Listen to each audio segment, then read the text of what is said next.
Are we? Hi, there we are. We have magically disappeared. We're just the big black rectangle. Sure, yeah. You know your shapes really well. I do. Well, I was going to say the big black hole, but Yeah. I really don't want to say the big black hole. That is something we are not. We go down the big black rabbit hole, but we are not the big black hole. Wow, for someone who didn't want to say it, 3 times so far. Happy Thursday, everybody. I hope you've had a great week. We have had a crazy busy Yes. week. Yeah.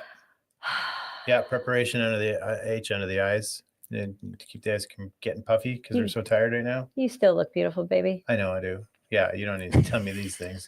Yeah. So, what are we doing? We can talk about the big one right now, or we can talk about the little stuff coming up. Election was called. We can talk about that. The election was called. And you know what? No. I honestly didn't think the election was going to be called. When Mark Carney was campaigning, he said he was going to call the Emergency Measures Act in order to bring down the hammer and make sure his net zero plans came into being. Yeah. Or he was referencing tariffs, one of the two, economic crisis or climate crisis. The Emergency Measures Act in order to fight the economic crisis that we were under. Yeah. And instead, we got hit with phone call after phone call after phone call after phone call, polling us. Who will you vote for? Who will you vote for? And so I think by probably the fourth phone call or fifth phone call, we kind of went, maybe he's not going to call the Emergency Measures Act. Maybe he really is going to call an election, because they are really fighting hard right now to find out where our money votes are going to go. And they must have had enough people say liberal that he called an election before Parliament was called back into session. So Parliament did not come back into session. Yeah, all I'm going to say is our country's going to be win or lost on scrutineers. That's what I'm going to say. I'll leave it at that. Now, we talked about the provincial election that happened in Ontario the other night on Pyman's show. We didn't talk about it here, and we had been holding off because we were hoping for a whistleblower to come through. I think he got cold feet. They were going to come on anyway, so I don't think I need to hide her identity too much there. But she was going to come on, but I don't think it's going to happen at this point. So we can share some of the stuff we learned from this insider. Yeah. She was working at the election polls, one of the polling stations, and give us some inside information. Jody went in and asked a bunch of questions, and she was forthcoming enough to answer them, honestly. I couldn't believe how forthcoming she was. But Chris and I, we went and we voted like good Canadian citizens. You got to have a say, even though we know a lot of it's rigged. You still have to participate. You still have to have a say. Canadian citizens. And or idiots who still have it, who still buy into the system. Well, right? You know what? Our grandfathers, our grandmothers, our ancestral lines fought, died, came home broken for us to have the ability to vote. Mine was a cook on the ship, so... Well, I'm pretty sure my grandfather was in the trenches, because I remember when I was a little girl seeing pictures. He had photo albums upon photo albums of pictures, and a lot of it was guys in the trenches. And yeah, and he still had all of his uniforms and the medals and a lot of stuff from when he fought in the wars. And that kind of stuck with me. You know, all these people came back broken, and not only the soldiers that came back broken or didn't come back at all, but their families that were here suffered. Our aunts, our uncles, our parents, and depending on how old you are, your grandparents suffered because they lost their parents for several years. And when their parents came back, they were not the same. They just were not the same. The family unit was not the same. And I want to honor their loyalty to our country. And the only way I can think to honor that is to go and do my democratic right. While I still have that democratic right to have a little bit of a say and, elect somebody. Right. But while we were there, we noticed that the machines that they were putting our ballots in were Dominion voting machines. I asked, are these Dominion voting machines? And the lady said, I don't know. I don't think so. I think they're the other company. And I said, they're the other company? Huh. Then why is this big plate on the side of it say Dominion Voting Company? And she said, oh, I didn't realize. I've heard some things about them. And we kind of we talked a little bit about what our friends Randy and Kim discovered down in the States with regards to the Dominion voting machines and what we also had discovered. And we were kind of loudly discussing that. And I was loudly discussing it as I was putting my ballot in, not realizing that Chris was loudly discussing it as he was filling out the paperwork so he could vote. So they were getting hit at the front and the back of the room about these fraud in voting using the Dominion voting machines. And then Chris started coming back to put his ballot in. And I said, hey, did you know they're using the Dominion voting machines?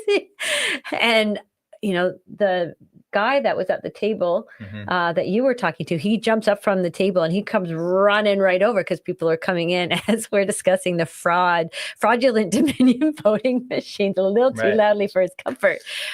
Right. But anyway, we got home and when we got home, I'm like, oh, I've got so many more questions. So I called around to see who hadn't voted yet so I could go back and ask some more questions. And so I went back and asked a bunch of questions. And then Chris went back and asked a bunch of questions on his own. And we came back with the very same answers. And we said to you guys, we were going to share what we found out. But because one of the ladies that we had been talking to was very forthcoming with the answers to the questions we were asking, and she said that she would be willing to come on the show, we thought, well, we'll wait till she comes on the show. But here we are a couple of weeks later and a new election. So far, no show. Yeah. And she's probably working on the next election now. So, well, there was a lot of stuff. I think the spoil ballots versus the non-confidence ballots, that was one of the things that has changed since the last election. So this is, again, the provincial election. So normally the procedure is if you spoil a ballot, if you X everything off or write Mickey Mouse on it or do whatever you do, it's a spoiled ballot. And that goes into an envelope and those are later destroyed because they're counted as no good. But, which I actually didn't know this until recently, you can take your ballot and you can hand it back in blank. And what that says is there were no candidates that I have any confidence in, and I am not going to vote. And that is a way to protest. So if you don't feel like voting, this is a good way to go in there and register that non-vote. But what that does is it goes into a separate envelope, and then those get counted. And if there are more non-confidence votes than any one candidate, then they have to hold a re-election in that riding. And so that is also anonymous. But what they've been doing is in the last election, they were instructed to take the non-confidence votes and put it in with the spoiled ballot votes, which tells us those non-confident votes have been rising steadily in the last few elections. So they've just decided to sweep them under the carpet. And we asked, have you been getting a lot of non-confidence votes? And the answer was, actually, we have. And we've gotten way more than I've ever seen in any election. And I've done several elections now. I've never seen them this high, but this is the first election where we're putting them in a separate envelope. And the spoiler votes are going in a separate envelope. But at the end of the day, we were told to combine both envelopes and destroy them. And not only that, every person that did a non-confidence vote, the people who took the non-confidence vote back were instructed to actually cross off that person's name. That has never been done before. So all of that paperwork goes back to Elections Canada, and they now know that you voted non-confidence. That information is now stored. It is no longer anonymous. They stored it in the last provincial Ontario election. So that's not cool because that's not how it's supposed to run. Nobody's supposed to know your vote. And they recorded your vote as non-confidence. Right, which is a huge violation. Exactly. So, and then the other thing that, we had heard rumors of, and we went on to Elections Canada or Elections Ontario, and sure enough, and we talked to the lady at the voting thing, and sure enough, you were able to vote in the Ontario election without picture ID. You just had Mhm. to bring in a utility bill or a bank account that whose address matched the utility bill, and you were allowed to vote at that riding. And on election day, you actually had to go to the riding that your address was registered in. However, up until election day, so the early voting, you were allowed to go to any number of polling stations, any polling station, even not your own polling station, to vote. So, my question is, how many people, because you didn't have to prove your identity, you just had to walk in with some utility bills and a bank account or a couple of things anyway with the same address on it. How many people voted at multiple polling stations? How many people cast more than one vote doing that? Mhm. Because right up until voting day, you can vote as many stations as you wanted with as many different IDs as you wanted, as long as you Mhm. had a utility bill and something else that had the same address on it. Right. Yeah. So we have yet to see what kind of shenanigans are going to get pulled. Here are some of the things from previous elections that we've seen. People walking into their riding and their PPC candidate has not been on the ballot. And there was no reason because they had not been removed. So I don't know, I saw at least 3 videos from the Yeah, last election where that happened, and people were crying. They came out and they were crying because it just wasn't fair. And this isn't like a game. Like you've got to go in to these polling stations like a lion and not a lamb. And if your person's not on the ballot, then you need to be willing to shut down that polling station exactly. because that's illegal. And this is the one thing, this is the one time we supposedly have the uh, Authority. appearance of voice. That's right. And so they can't mess with that stuff. So you got to be willing to go back in there and literally shut it down until they're compliant, and be willing to talk to the cops and whatnot. Don't be crying over that. Go do something about it. Right. Exactly. Shut those Right. doors and don't allow anyone else to vote without a proper ballot.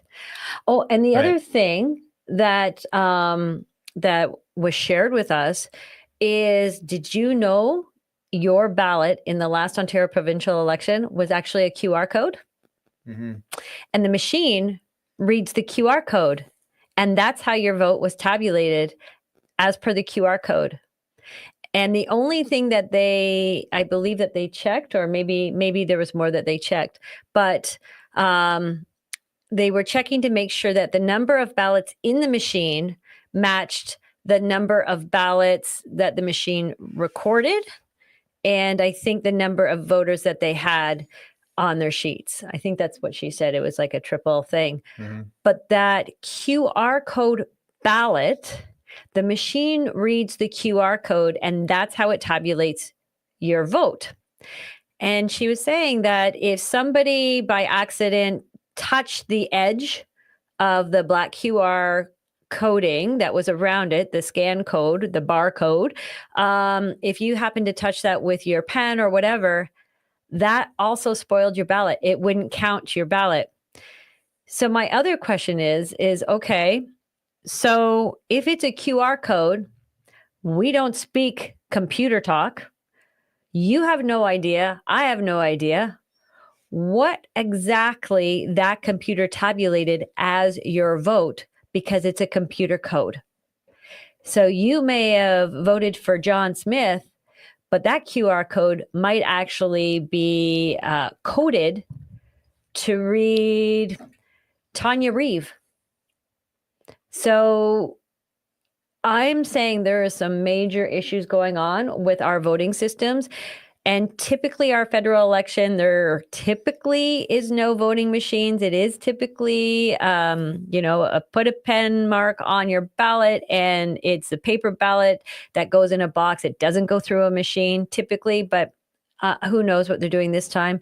And the other thing that she also said was that the Dominion machines come with a separate box that they insert into the machine with a microchip in it. And they have no idea what that microchip is coded to say or do. And if the machines break down, they can call an 800 number and someone has the ability to access that machine from somewhere else in the world and put code in it and it'll magically work again. And if it doesn't work again, then they would just punch out the perforated markings on the box and then they could insert the ballots themselves. Right. So there's a whole lot of ways that they can tinker with the elections, unfortunately. So I'm really hoping, hello, good day, Puffington Pete. So I'm really hoping that we're not going to see the same sort of shenanigans at the federal election. Well, I would hope not. The Dominion voting machines have been source of controversy for quite a while, since at least 2020 in the United States. So there are other ways that cheating can happen. It happens all the time. It's been happening for decades, and it's been happening on both sides. These are the things we've learned by working with the team in the United States, and creating a false voter bank is one of the biggest ways that they do that. And we've said it on other shows now. We've alluded to it, sort of talked about it on this show, but the way they're doing that is for every immigrant that comes in, they're creating 4 and 5 identities. And we found that out quite accidentally by talking to somebody in one of the health departments in one of the provinces. And they told us that that's kind of the health number is the first number that's kind of created. And then as they get passed off through department to department and service to service, and they get medical training service, they give different names, or the names get misspelled. So there are 4 and 5 different identities for a lot of just like for a single immigrant.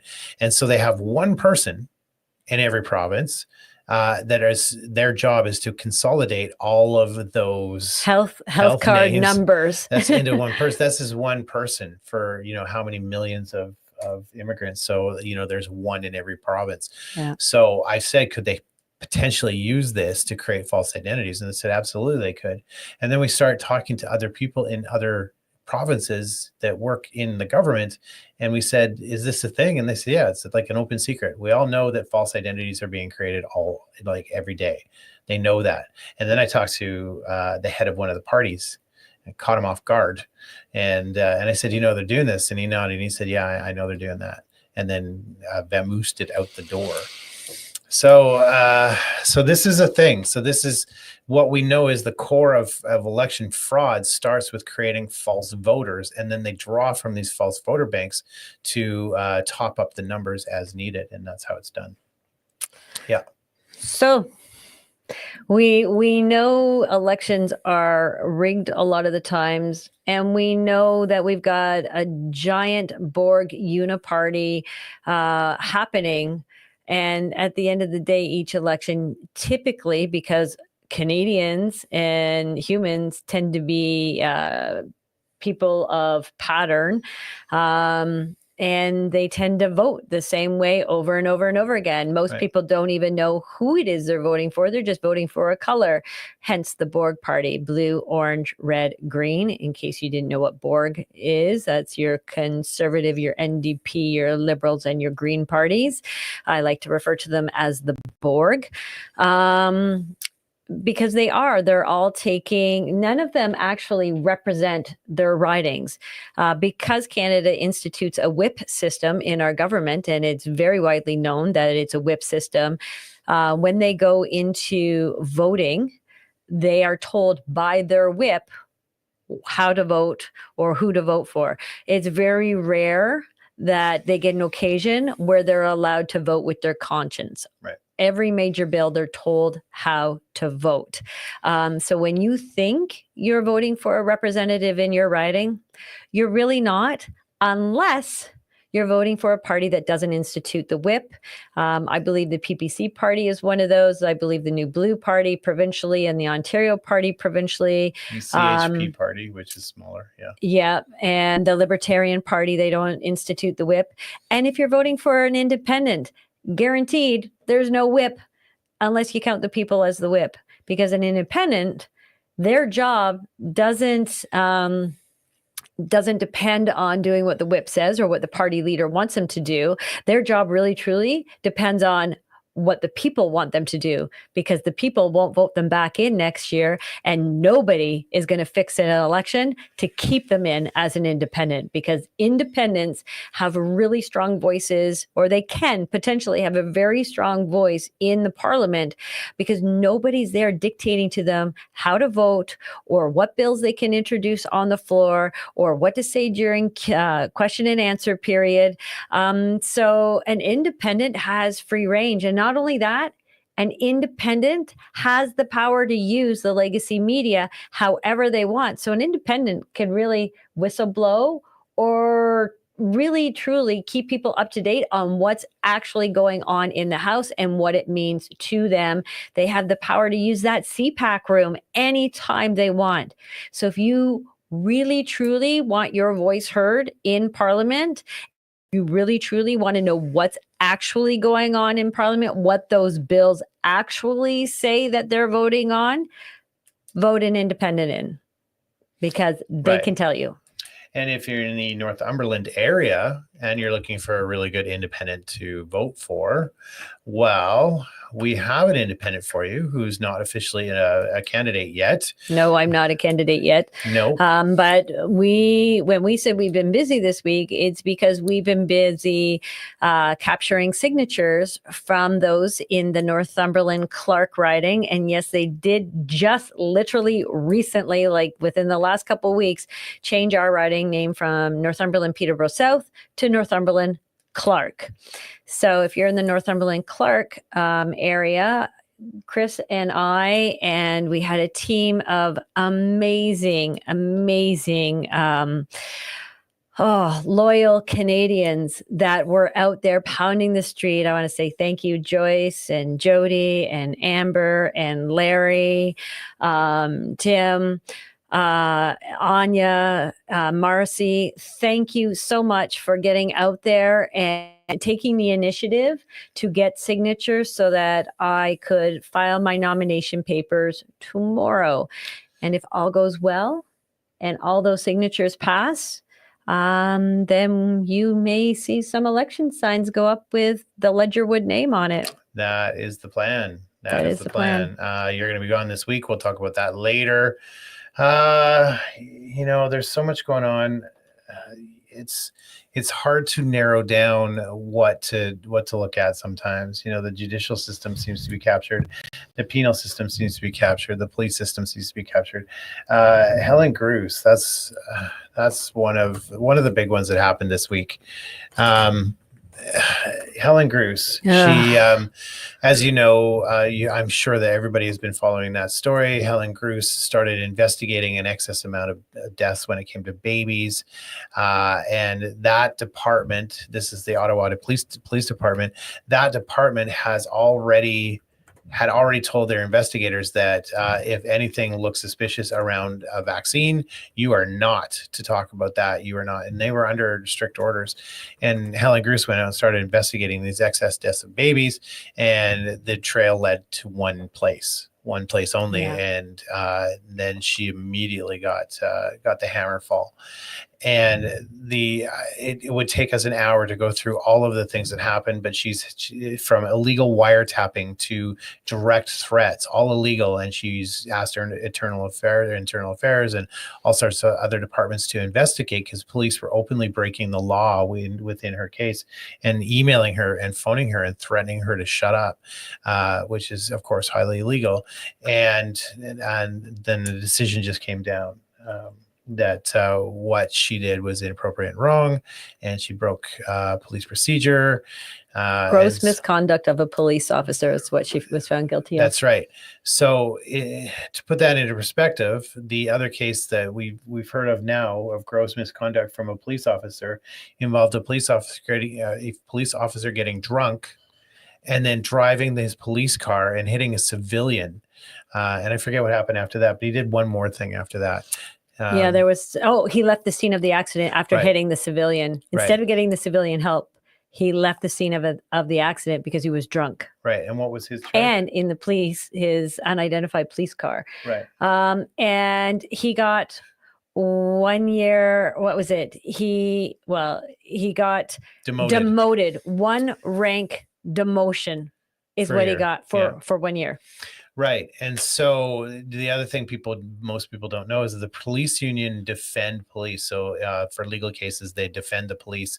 They've defended pedophiles. They've defended this guy. The police union has not defended Helen Gers at all. She And had they to hire defend for her own everything. lawyer and Right. expenses out of pocket. So, Well, this drunk driver guy was covered under the union. His yeah. legal fees were covered, but Helen Gers' were not, for investigating baby deaths because Right. it had political and social, what was it? Political and social Impact, impact. basically. Yeah. So it was politically motivated, and they said it straight out. So police department in Ottawa has fallen. They are completely corrupt, and they no longer are Canadian citizens. They are corrupt citizens of Screw You, Stan. Okay, so we now have a guest that we're going to bring on, and this leads into, we mentioned it earlier, Jody's going to be away this week, and we get to find out why. We had a maybe guest who has just showed up. Please welcome Raven, Dana Metcalf, to the show. Hello. Hey, Dana. I am so excited. I am so excited. I am so excited. And I can't believe you don't get to come with Jody, but we'll have to bring you next time, Chris. I have to work like a grown up. I'm sorry. Yeah. Fair. He gets all the hard work. I get the fun, easy stuff. That's right. Oh my God, you get the experience of a lifetime. What an action-packed time we're going to have here in Newfoundland for a couple of days. It's going to be epic. I'm so looking forward to it. I was telling some of our friends who are from Newfoundland that that's where we would be or where I would be on Tuesday. And they're like, oh my gosh, you got to bring back moose meat. I'll call my mom. She'll have it packed and ready to go for you. Yes, you do. Everybody's pretty excited back here. That's for sure. Yeah. So tell everybody what you've been doing and what you've got coming up on April Fool's Day. Well, can I just start by saying why? Yes, please do.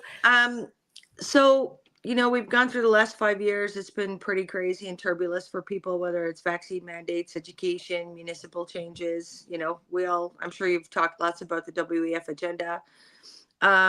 Something that's been missing in our country is unity. And we've tried numerous times to try to unify the whole country all at one time. It only happened once with the Ottawa convoy. So in Newfoundland and Labrador, we've had so many things. We've got election frauds going on. We've got renegade political prosecutions. We have the whole thing. So for the first time, I believe, in Canadian history, our whole province, the only province I'm aware of in Canada, has unified all fractions to come together with experts to speak about every topic. So, some of the people that everybody may know on here that's coming is, of course, you, Jody. We have Serena Freedom Bear coming from British Columbia. We have Dallas Finion and Colleen Branchy coming from Silent Survivors in Ontario. We have Kellyanne Wolf. It's going to be amazing. And we have all aspects, right from municipalities, healthcare, senior care, vaccines. We do have Chess Crosby, who's going to be joining us, that has a path forward for the vaccine injured for accountability that he's launching here. We have people that are going to be announcing their municipal candidates. It's going to be great. We have music. So that's going to be awesome. And after, we have a nice little private gathering for a birthday party for Ron Clark, who's coming from Alberta, as well as maybe a special guest coming from Ontario that we can't announce yet because she's a celebrity. So yeah, that's all happening. It's going to be something else. It's a big buzz, bringing people to Newfoundland. It's been different. In every province, there's always something. Like Alberta, you can go and pay and go see this person, and you can do that. And there's conferences and stuff. This is as grassroots as it gets, right? And it's good old-fashioned Newfie style. We'll have our cod ready and our screech for you. And not only are you going to be part of the, I don't want to say revolution, but revelation, I guess, of truth in Newfoundland, but you're going to go back an honorary Newfie. I'm so looking forward to it. I think that's really why Chris has pulled out. He really didn't want to kiss the cod. Yeah, that's it. Yeah, that is. That's the reason. Yeah. Well, it's like the land of the gypsies, right? If you kiss that cod, you might not get Jody back. Sorry. And prettier than a cod. Yeah. Absolutely. I agree. Yeah. So yeah, a little bit more about who we are. We've So, want to established tell everybody why April Fool's Day? Mhm. because April Fool's Day is no Fool's Day, right? Like, seriously, we've been fooled enough. Why do we need a day to celebrate that we're moronic, right? Let's take No Yeah. Fool's Day and present truth to the country. And we're going to live stream it right across so everybody can utilize it to be able to organize something in their own province or maybe learn a little bit of information. Like me personally, I'm so excited. We have like 25 to 27 speakers. So I'm just so excited to just learn myself so I can speak about things more factually, right? Yep. Something else. Yeah. And I read you put out a post on, I believe it was Facebook, and you were saying, and I didn't know this, that April Fools, April 1st, was Mhm. the day that Newfoundland signed on to the Constitution or signed on to be a Canadian or a part of Canada. I don't think that was April 1st. Oh, I thought I read that somewhere, and I thought it was your post. Maybe it was somebody else commenting on your post. Somebody smarter than me for sure. And I thought, wow, that's so cool. What a great day. So many significant things happening on April 1st. And, Newfoundland was one of the most vaccinated provinces. And you guys are seeing crazy adverse reactions there. And what's even crazier is most of you know each other and most of you are related somehow. So everybody knows what's going on. Nobody's sleeping here. Yeah. They just don't know what to do about it. And I think that's the general vibe of the country, right? Is that everybody knows there's something wrong. They may not be open to the whole picture, right? They Yeah. could be having a vaccine injury, they could be going broke, their children could be looking to modify their bodies as early as 12 years old, challenges that we haven't had before. So, for the ones that aren't fully awake, everybody here is highly suspicious, right? Even the left. I've gotten some actual apologetic emails recently from people that had called me some pretty interesting things over the years, that wanted to say that they were sorry. So, there's big things happening here, and we want to map a path forward. That's our plan. Mhm. It's we're called the Accountability Project because from now that we've unified all these different fractions, we want to present solutions on how to be able to move forward, together as a giant body. And if anybody wants to see what we're about, you can check it out at www.nlaccountability.ca. That's amazing. Like, I can't, when you called me up and said, "Oh my gosh, we did it. Everybody's united. We're all on the same page and we're going to have this amazing day." I'm like, "Oh, I need to go. I need to figure out how to get there and how to make this work." And thankfully, Chris opened the door, and we've had some really great people come forward and say, "Hey, we can split rides, and hey, we'll open up our home and you can stay for free," and all of that sort of stuff, because everybody knows. I've got a hotel room for you guys. Well, we know that times are tough for everybody. So, Mhm. what an amazing gift! One, to be given, and two, to be a part of. Because I really do believe that this could be the turning point. I think 2025, we know from reading all of, Klaus Schwab's books, listening to Noah Yuval Harari, listening to Carney, checking out what's going on with the UN and all of the accords that they've signed and treaties and whatnot. We know 2025 at the end of the day is their tipping point year. Mhm.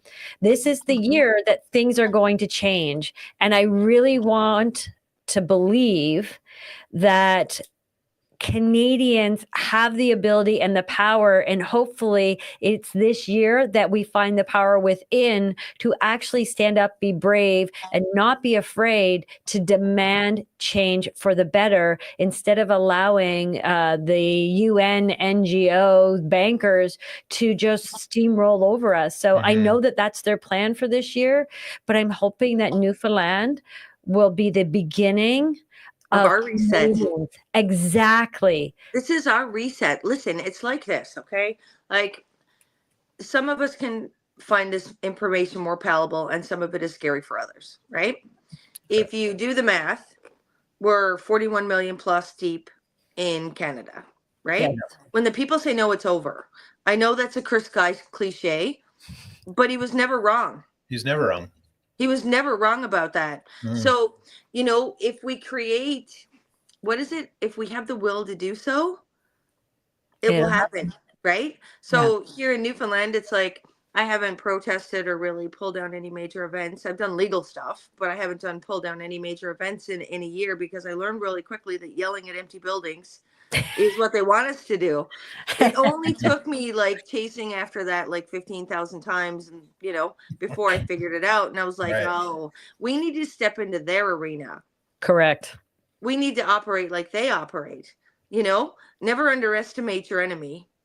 Yeah. So we learned how they work. They have Antifa, they have organizations, they have, you know, they have strategy. So, you know, once we inspire the country, I'm telling you right now, once this goes off in Newfoundland, we have the potential to go right across the country. And then we can build networks, and we can support each other, and, you know, and we can stand us up properly. You know, the freedom movement has been a big turnoff for a lot of people. Yes. Right? I don't claim to be a freedom fighter. I'm not a freedom fighter. I'm a mom. Okay. I was a cookie bacon soccer mom, 25-year nationally recognized humanitarian that turned into this extreme activist watch list person. You know, I like, and it's crazy because every time they try to trip me up, they get in trouble. They get in trouble, right? Because it's like, no, the truth matters. Yes. So as long as we're standing in the power of truth, it will always be much stronger than the lies. Yes. Right. Exactly. And that's what they're afraid of. They don't care if we're yelling at empty buildings. What they're afraid of is that people will learn something. Yes. Knowledge is the power in this war.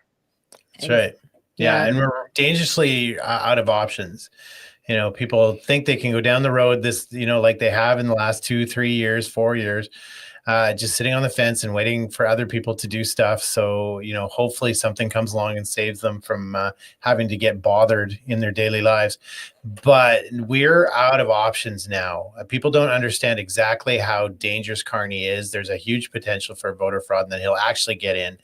And people don't understand the full ramification. He ran on the platform of saying, I'm going to invoke the Emergency Measures Act. So we are out of options. And if we don't stand up and unite at this point, you have do not comply or do not complain. And that is your last stop before bloodshed and civil war, because that's where it's heading if we don't do something else. Absolutely. But there's something else that comes from unity too, right? Because like, I've been asked a million times, like, what if we can't stop what's coming, and yada, yada, yada, and maybe we're all too late, and, you know, people aren't going to stand up, and people are sick. And you know what, though? The most valuable thing that anybody that's watching in the silent majority to understand is that we're going to need a network. Yes. Right?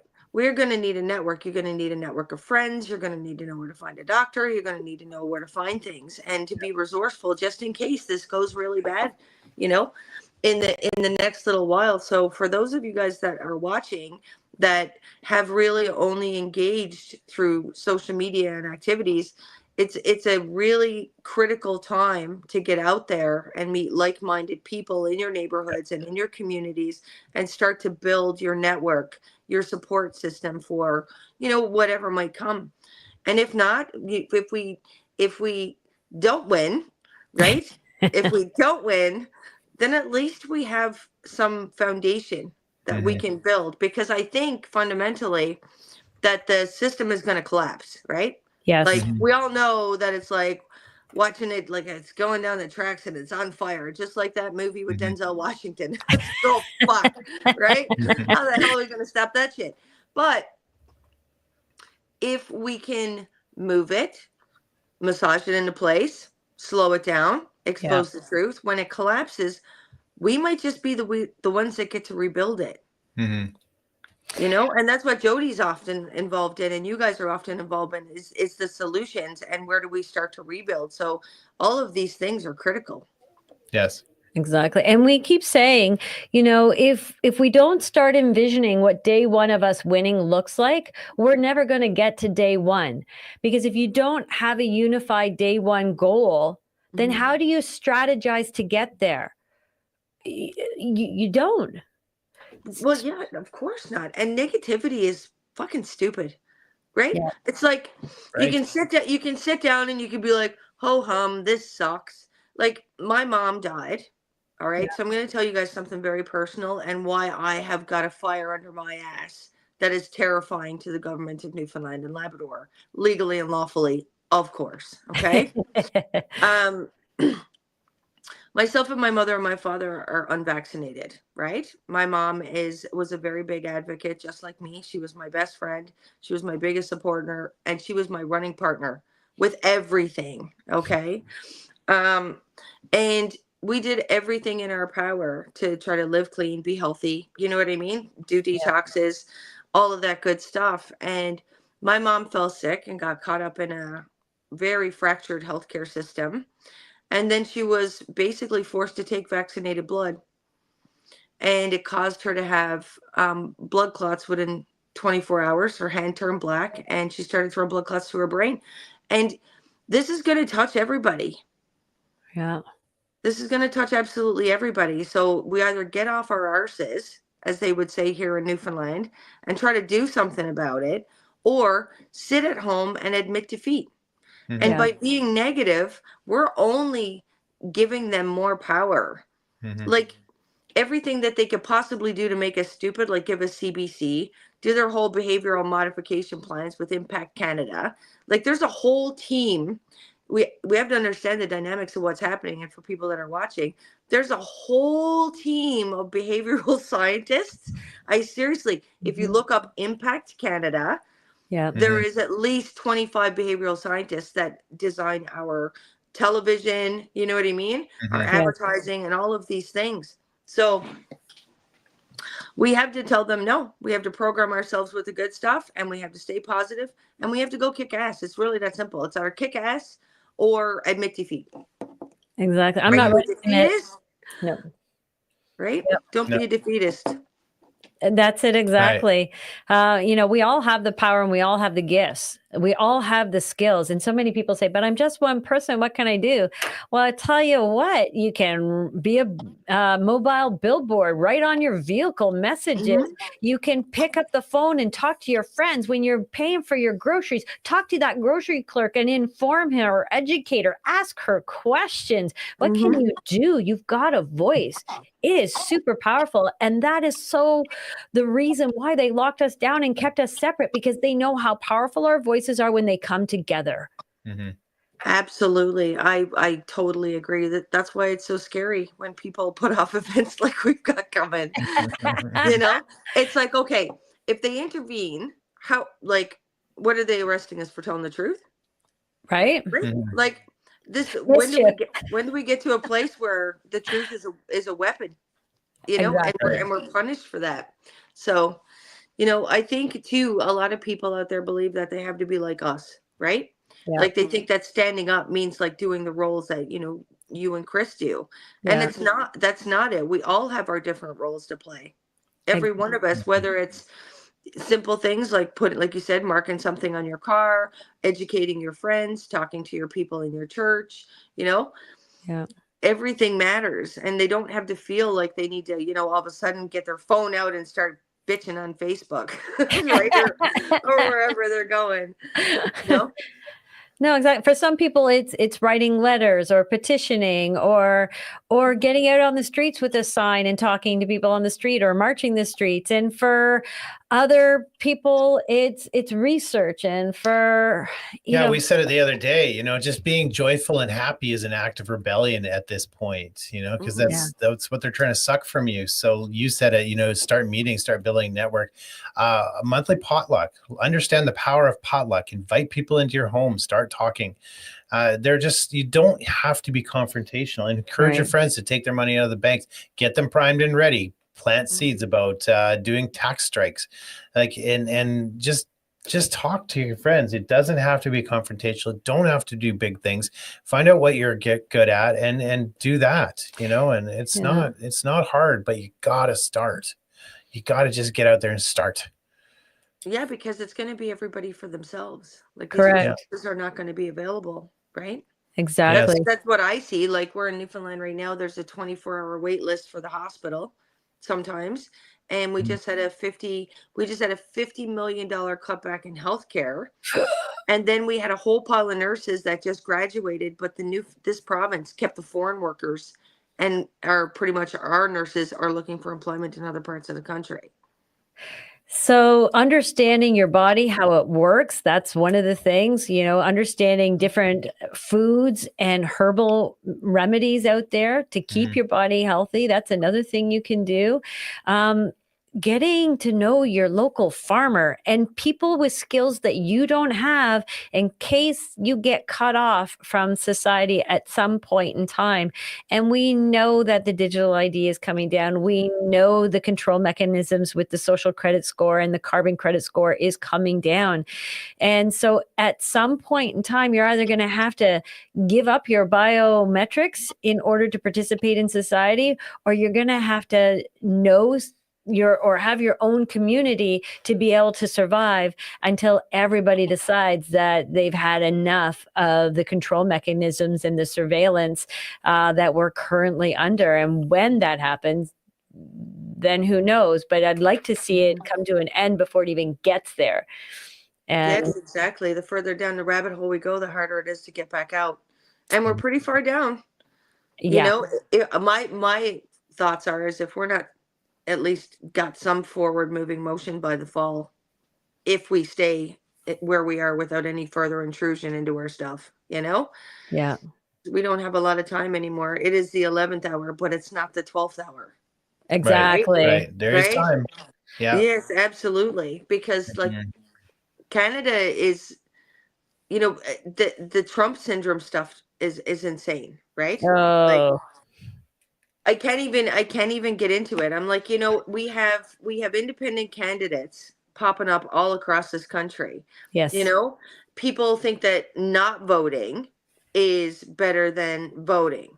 Well, Mhm. not really, because No, all the bad guys are getting everybody out to vote, and all the good guys are sat at home going, "Well, I don't want to vote. It doesn't matter." Well, of course Right. it matters. We have exactly. people popping up here in Newfoundland, and I know there's lots of great new independent candidates that are popping up in your area too. Yes, So, we want to encourage people to be, responsible, because if you don't have a say, if you don't go and tick a box, then you can't freaking complain about what you get. Right. No, I think blue, red, it's all the same box of crackers, right? yes. It Yeah. So the independents are where it's at. They're the ones that are kind of up and coming. And something you might want to look at, Jody, that you could share with your listeners and for anybody that's planning on running for, independent electoral positions in this next federal election, is we've drafted an MOU, and it's very powerful, and it should be presented to your electoral people that you're seeing if they're going to be running, and if they don't agree to that, then they don't have the best interest to the people, Right. Exactly.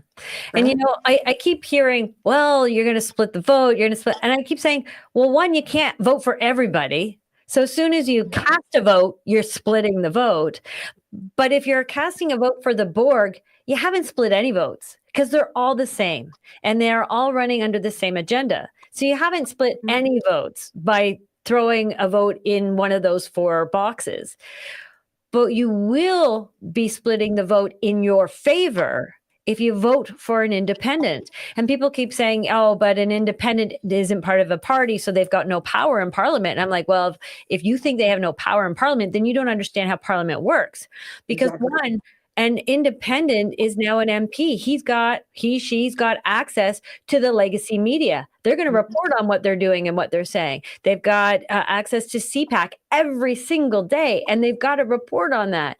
I said, they're on the floor. They get to participate in question and answer period. They get to vote. They get to have a say. They get to debate in the House of Commons, and they get to create bills on your behalf that have to be voted on and heard in the House. So if your independent isn't allowed and doing these things, then you're right. They were a waste of vote. But at the same time, if you vote for the Borg, it's a waste of a vote as well. So get out there. And the other thing people don't understand is even if we only got, say, 50 independents in there, that's Throw it together. Right? That's a lot of voices to sway a vote one way or the other. And if you got the independents in there and say with some Christian Heritage Party or some PPC party, they can now form coalitions against the Borg and work against them. Or if you get enough independents and say you get 100 independent votes and the other Borg parties actually split the rest of the votes, those independents might actually outnumber the Borg party, and they have the ability at that point in time to come together as a coalition, and they get to choose the prime minister instead of whatever other party got the vote. So you're not splitting votes by voting for an independent. You're actually getting a voice if you vote for an independent. Well, and here's the most common sense thing ever. Go for it. Lesser of the two evils Yes. is still Evil. Correct. evil. Right. Right? Yeah. You know? Correct. Yeah. The other thing is, like you brought it up, people don't go vote, but people need to understand that a no vote is still a vote because it's getting corruption in there. So if you're not voting, you're still voting. Not by not participating, you're still participating. So then that's the biggest thing we're trying to get across to people, you know. Yeah, and like, who would you leave with your children? Right? The lesser of two evils? That's right. Never. Exactly. So why are we trusting these guys with the future of our country? Yeah. Right. Yeah. It makes zero sense. And what people also don't know is we had 3 independents that were voted into the last parliament session. So independents do win. They do win, you know. Now these guys and they can say no too, right? Like, if you have an independent person, it's like, if we had a decent premier in our country or in our province, I would hope that they would say no. When Parliament comes down and says this, you still have the ability to say no. And then you still have the support. Like, people forget, they think the representative is the only part, which is the member of Parliament. It's not. It's a relationship. Right. So the community supports the member of Parliament. The member of Parliament supports the community. So when the member of Parliament says no, it means the constituents that they represent say no. And then it's a big deal, right? Exactly. It's a relationship. And that's what people forget, because it's been a long, long time since in politics there's been community halls or people actually had, you know, open dialogue. Open dialogue is so important. You know, they have to recognize that independents are not looking for the pension. They're looking to change the country, because if they wanted a pension, lots of these independents have big followings across the country. They would run for the lesser of the two evils. Exactly. And, you know, keeping your job as an independent depends on doing what the people want, because there's nobody in the background that's got your back except the people. Yes. So, yeah, it's interesting what's going on, and I am applauding you big time, Dana. You have worked your butt off in Newfoundland. And as you said, you've taken a lot of hits in the legal system. You've put together a lot of rallies and protests, and you've got your podcast out there that I know you were bringing light or shining light on the things that mattered. Just getting started. I've got like 5 major stories to break for Newfoundland, and I mean, like, we'll make it all its way across the country. My team told me to go on ice until after the first. So I'm like, what do you mean I can't talk about this, right? So Right. I'm on tunnel vision focus right now. So yeah, it's gonna be wild. So what's that website again? www.nlaccountability.ca. Awesome. Nice. So yeah, so check out, and where are you streaming that? I know obviously I'm going to have my phone going, and I don't know if I'm going to be able to pull it up on StreamYard and stream it on TFM Report or not. I'm not sure if I'm going to have the right power banks to do that. And Chris is my technology hero, and he is not going to be with me, so I don't know if I'll be able to stream it on TFM Report. So where will people be able to possibly watch it on Tuesday, April 1st? Oh, it should be everywhere. It'll be like my Facebook, Ron. We got Serena that's going to be going, like, and then we have our local podcaster. It'll be everywhere. Hopefully, we own the internet on Tuesday. That's the plan. We do have somebody, I believe, that's going to come and turn it into a mini documentary Oh, Nice. fabulous. to break down all the footage of all the different speakers. We even have drone operators that are going to come and show everybody how cute we all look, you know? Because Newfoundland is small, we have to recognize that the reason it's an extra big deal that everybody's coming is in our city we only have 200,000 people, right? The rest of them are spread across the island. So this is very much about the online presence as it is about the in-person, because the information is what is most valuable that's going to come down here in Newfoundland. So we're going to do our best to make sure that everybody from coast to coast in this country sees it, and maybe in other countries too. We do have some friends. Yay! Yay! Friends we like. Friends we like. I'll wish you the best of luck. I know that Jody will do that in person when she sees you, but I hope it goes really well for you. I can't imagine why it wouldn't. So you guys will probably rock it out of the park, no doubt. I'm so looking forward to just giving you a big hug. I haven't seen you since the Freedom Convoy, and so I'm so excited. I'm so excited. Me too, and you guys are the best. Like, I handpicked my favorites. Right? Actually, I didn't handpick my favorites. I did, but I handpicked the real people, the ones that have a commitment to truth, the ones that I think have the strongest voices and the biggest backbones, and the ones that I respect the most. So I really appreciate you taking your time to come down here and lend a hand to us down here on the Little Rock in the ocean. So amazing. Well, thank you for the invite. Yay. Well, I think that's it. That is it. Now it's what is it, 12 o'clock there? Yes, sir. So night. Yeah. Thanks for coming. We'll let you go. We're just sign off, but we'll let you go back to bed. So thanks for coming and sharing. Thanks, you too. Love you. Yeah. See you in a couple of days. Newfoundland. Bye. Bye. Bye, Dana. So tune in to see all, like, there are, as she said, there's going to be over 20 speakers, and some of them are going to surprise you because they are celebrities. We're just not allowed to say who they are, but you are going to be shocked and moved by what is going to be said. Our dear friend Dallas Fillion, who runs the Silent Survivors Facebook page, and she's been doing that for years, and she's such a fighter. She's taken on a lot, and she hears all the injury stories over and over again. And her and I have worked together in the past doing CPSO rallies, and she does a lot of vaccine injured rallies and bringing that to light. And she is bringing with her Colleen Brantz. I am so excited. Colleen Brantz is a fighter, and she did meet me. She traveled down to meet me at David Piccini's pancake breakfast. David Piccini is our MPP in the Northumberland area, and she told him her story, and he seemed genuinely concerned, and then said nothing about the vaccine injuries, which was horribly disgusting and disappointing.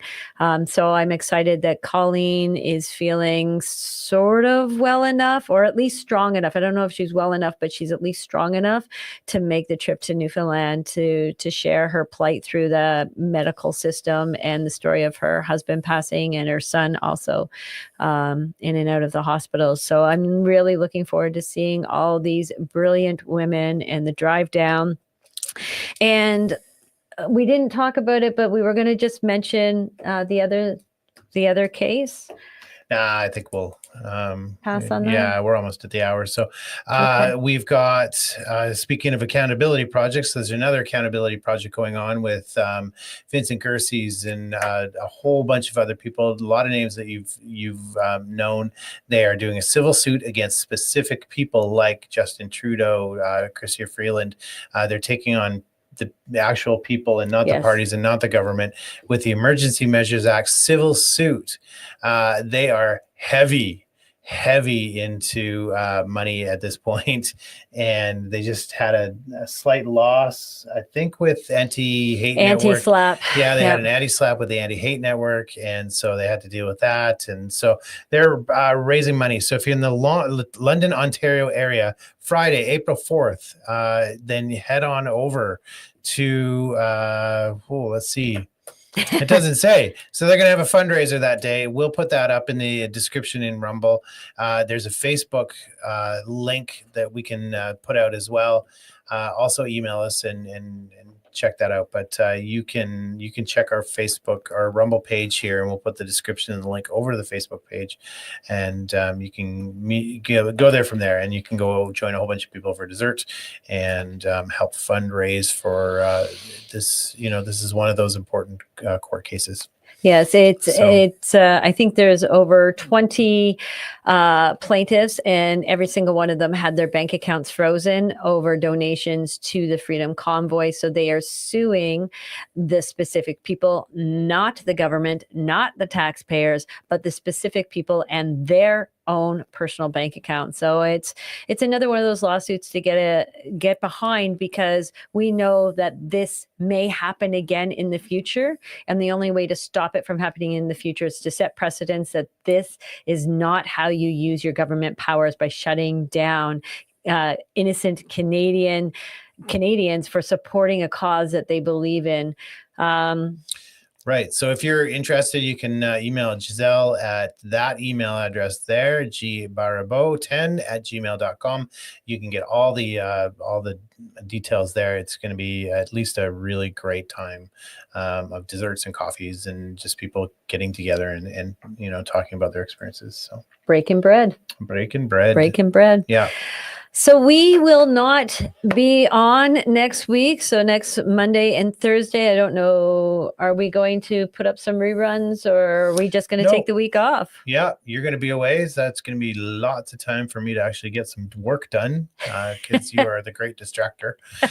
So we're going to just take the week off while Jody's in Newfoundland. You can follow her on her Instagram, and you can keep up there.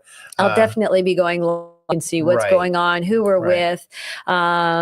If my phone battery holds out, you will get to see everything that happens from 10 a.m. April Fool's Day right through till it ends, which will probably be somewhere between 6 and 8 o'clock at night. And remember, it's 10 a.m. Newfoundland time. So in Ontario, I believe 10 a.m. is actually 8 a.m. And out in BC, 10 a.m. is what, 5 a.m.? 6 a.m. 6 a.m. Oh, BC, no, 5 a.m. Yeah. Yeah, because if it's 8 a.m. here, it's 5 a.m. there. Yeah, so that's no excuse, BCers. Get up early. Early bird gets the worm. Yeah. So I hope you all have a fabulous weekend. Get out there and vote. And if there's not an independent running in your area, go out and get your 100+ signatures and fill out the nomination paper yourself. Take that action, build a team around you, and be the voice of your community. Mm-hmm. I know there's lots of good, strong voices out there that aren't afraid of taking action. And I know this because I worked with a lot of yous. So get your nomination papers in, get those signatures, and start working to fill our house with independence, because your voice matters, You are the power of change, and change needs to happen now. So we'll see you in a couple of weeks. Good night, everybody. Bye, everyone.